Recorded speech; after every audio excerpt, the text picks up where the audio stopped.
Hello everyone, hope you're having a good day. So in the last video we talked about the parts of a graphics card. So today we're going down that line and going into the internal and mechanics in a CPU. Let's talk about it.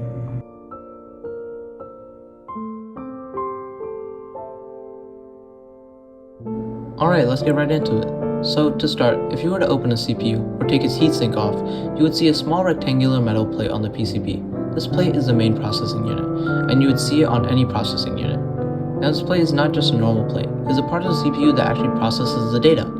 The plate works by using the microscopic elements like cores, cache, PCIe, memory controller, and I/O. The first part I want to go over is the cores, which is the most notable part of the CPU for its task of receiving and performing tasks given through the motherboard. In short, the more cores you have, the more processing power. At the early stages of computers, or in the early 2000s, a CPU will have one core, so not very fast. Great for that day, but really slow in today's standards. Since today we reach up to 16 in consumer CPUs and up to 64 cores in server CPUs. Though, more cores does not always mean the best. As most things in computers, it is very variable. For example, a CPU like the AMD EPYC with its 64 cores does not have the processing speed to run games.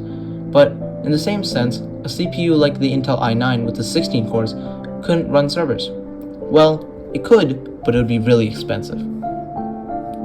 The next part of the CPU is the cache. The CPU cache is kind of like VRAM, the RAM of the GPU. I talked about this last video.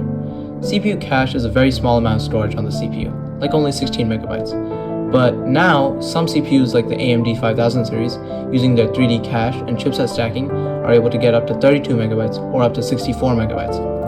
CPU-heavy processes can really speed up because they don't have to travel as far for data. Which goes to our point. If the CPU already has storage, why does it need RAM? Well, that's a dumb question. Most cache only goes up to 64 megabytes. Barely any processes can run off 64 megabytes. That's why the RAM, which is on average 8 to 16 gigabytes, makes up for the lack of the CPU. The main reason cache is seen on CPUs is to shorten the time that it takes the cores to communicate with each other, since for big processes, the process is split between the cores available. But how does the CPU communicate with the RAM, you may ask? Well, it's quite simple. You see on the motherboard, there are lanes that allow all the parts of the computer to communicate. Well, the CPU has a PCI slot for the pins, generally located at the bottom of the CPU.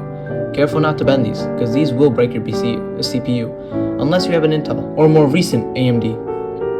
This relates to the memory controller. The memory controller, controls the input and output of the data going in and out of the CPU.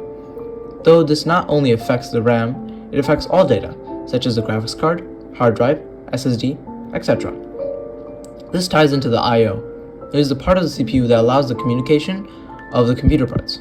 You might say, wait a minute, you already said that the motherboard lanes allow the computer parts to communicate. Well, no. The lanes are like a highway, the part that allows the data to travel to the other parts. For the CPU, the I/O actually understands and interprets the information and gives it to the cores to complete the process requested.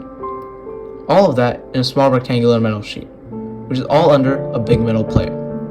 Well, thanks for joining me today. If you could drop a sub, it's free, it really helps, and have a good day.